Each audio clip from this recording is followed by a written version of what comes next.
Olá a todos! Hoje iremos falar de mais um assunto muito importante nas Escrituras Sagradas.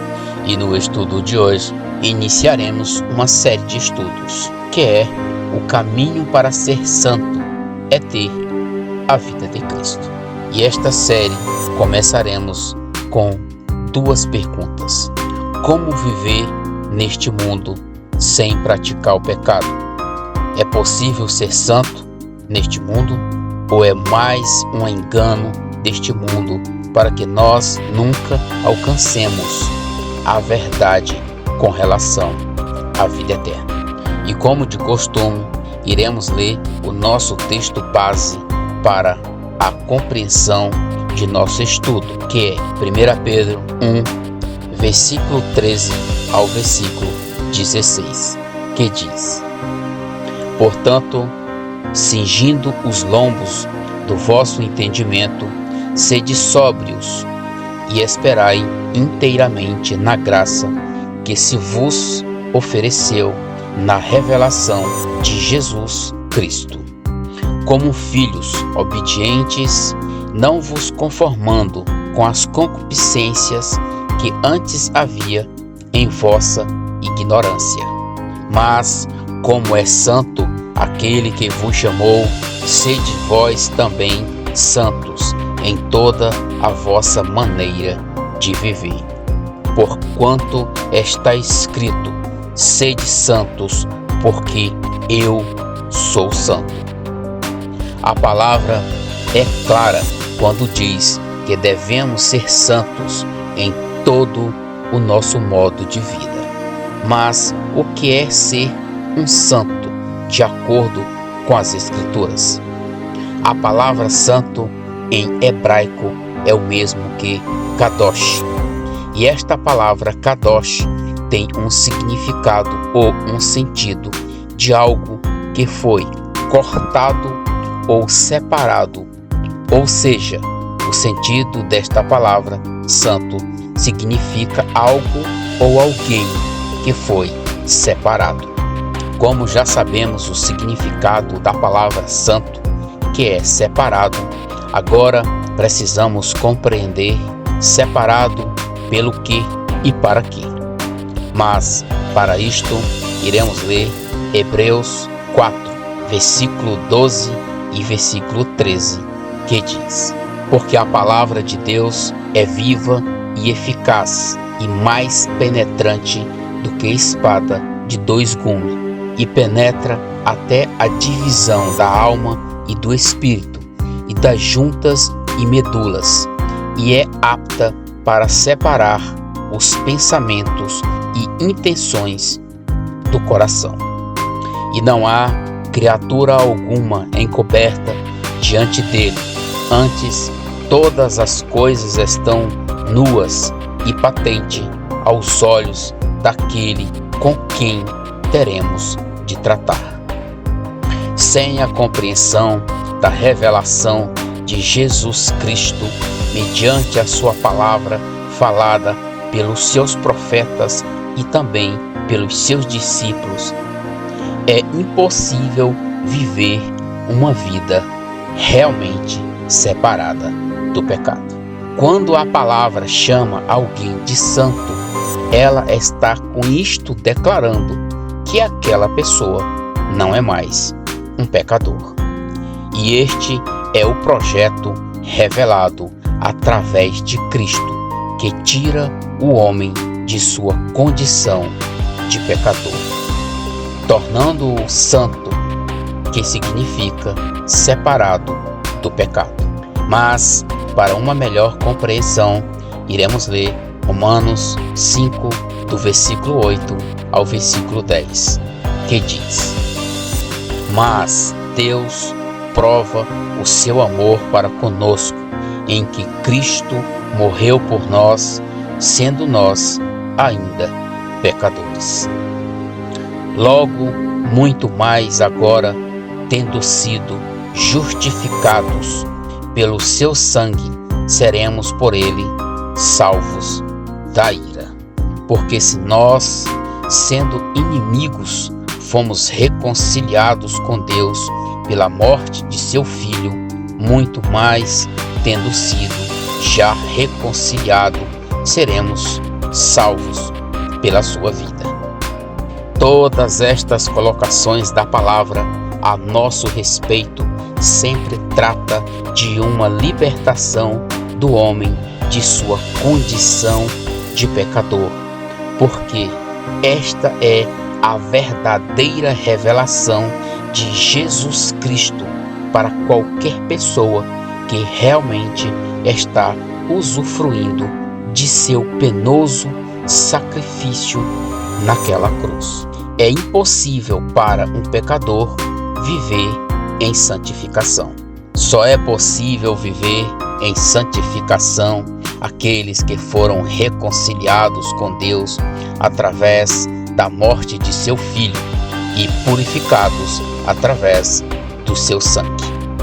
Precisamos entender que a santidade é simplesmente se manter separado do pecado através da vida do Filho de Deus em nós, pois é justamente esta vida que garante a nós sermos salvos da ira do Deus Todo-Poderoso.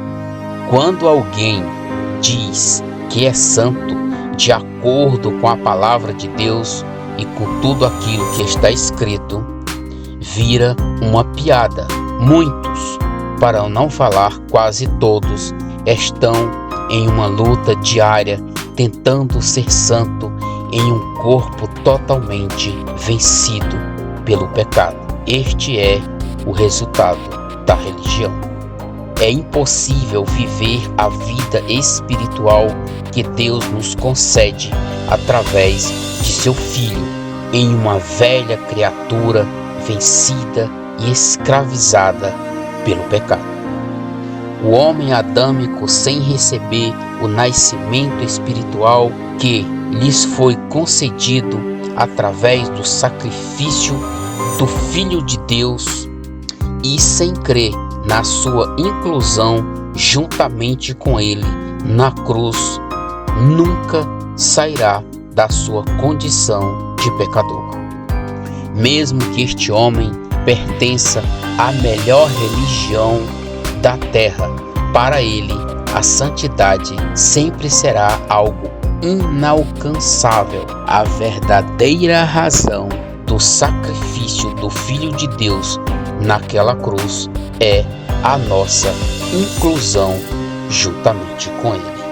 E se não crermos nisto, nunca sairemos da nossa condição de pecador.